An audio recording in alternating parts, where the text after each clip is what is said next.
pleasure to introduce to you the champion of the Constitution and the next President of the United States, Congressman Dr. Ron Paul.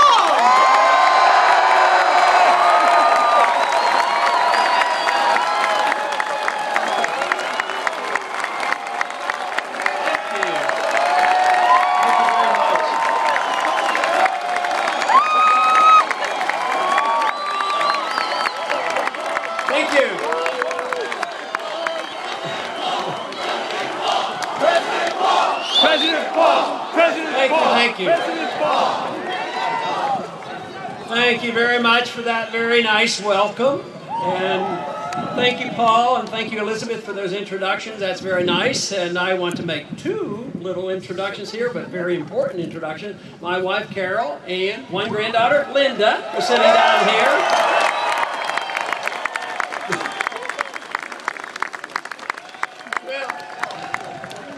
It does look like a lot of people here. You know, sometimes we get thousands of people out.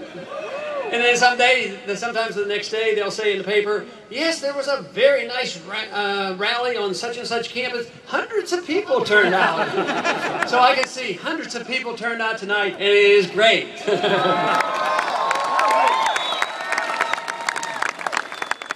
But our job is great too. It's a major task to change this country around because we have been drifting from the original intent of our Constitution for the last 100 years, long time before you were born, that the problem started. And tragically, you as a generation are inheriting it. The burden will fall on you to change things. But we have a great tradition. We have a great history. We know where we have come from. We know what we have to do. The blueprint has been laid out. So let's all of a sudden decide that we're not going to send anybody to Washington that doesn't believe and will follow the Constitution of the United States.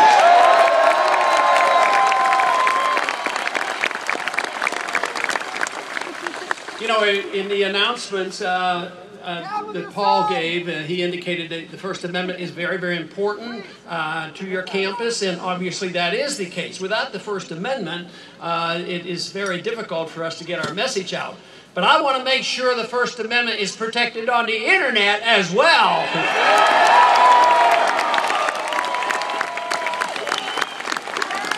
Every once in a while there'll be a court case and there will be some controversial language involved, and the courts are supposed to decide, is it constitutional to say these controversial things?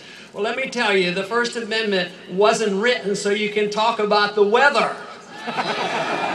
It was written so we can talk about controversial things and even challenge our own government.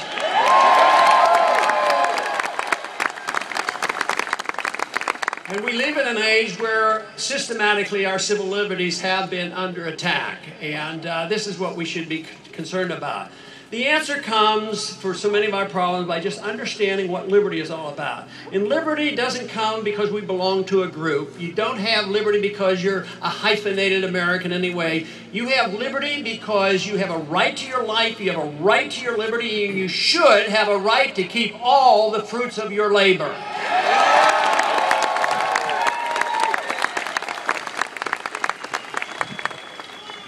But it's been going on for a good many years, but it's been especially bad in the last 10 years, the attack of civil liberties. During this administration, it hasn't been helpful, even though there were a few of us that had hoped that some of the protections of civil liberties and the avoidance of the federal government coming in and enforcing some drug laws and different things would be different. Unfortunately, it isn't. But if we need laws to restrain individuals in any way possible, they should be state laws, it shouldn't be the federal government, and it shouldn't be the DEA.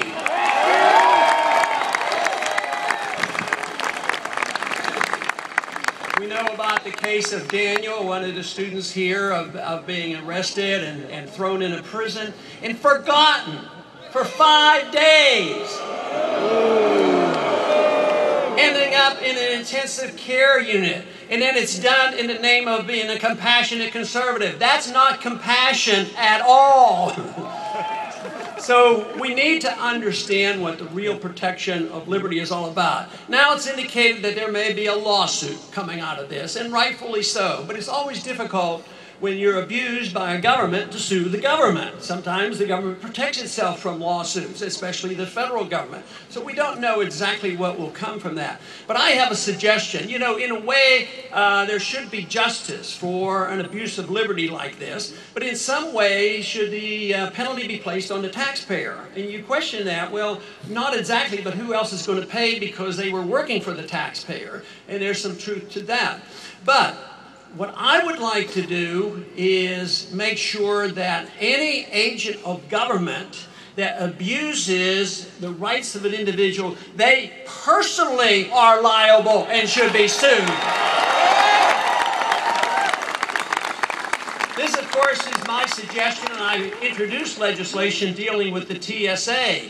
And it says this. It says that a TSA agent can't do anything to a stranger that you or I can't do, and if they do, they go to prison.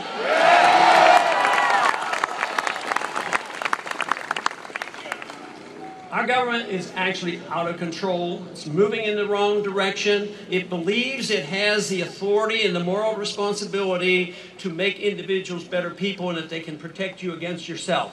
Governments are incapable of doing that. And if they assume that that is their right and a role, they cannot do it without the destruction of liberty. So first we have to cancel this notion out that the federal government, any government, can protect us against ourselves. In a free society, you should be allowed to lead your life as you choose, but suffer the consequences if you make a mistake, but also that the government can't come in and tell us what we do with our personal lifestyles. In the same sense, the government should be coming in and trying to not only improve individuals in their lifestyle, but trying to improve the economy by forcibly redistributing wealth and passing it on to the special interest groups. That's just as bad. What we should have, of course, is a government that's limited. We should ask the question, what should the role of government be? The founders of this country asked that, and they came down with a pretty precise conclusion. The purpose of a limited government should be for the protection of liberty, and no more complicated than that. Which means, of course, that we should have a strong national defense, we should have a judicial system, but it shouldn't be involved in the entitlement system, and it shouldn't be involved in believing that not only that we have a responsibility as a government to tell people how to run, but we certainly shouldn't be in the business of pretending that we can tell other countries what to do in their own country.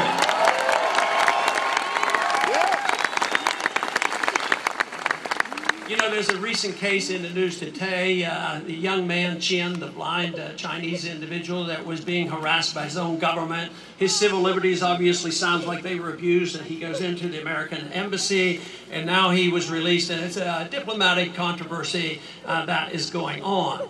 And you will hear and see a lot of our politicians grab and hold and grabbing the spotlight by saying, you know what we need to do? We need to crack down on those Chinese, and this is what they're doing. They're abusing their citizens, which may well be true. But how much authority do we have, and how much benefit do you think we have in lecturing and changing China at the same time what's happening to the civil liberties of individuals here in this country?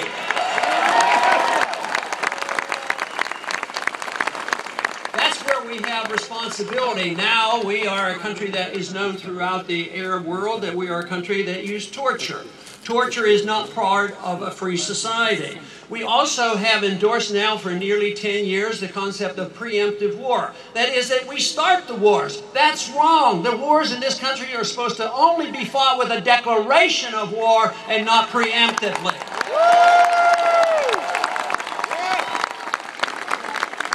And also, we had something that was recently passed this year that I believe that most of us should agree that we should repeal it.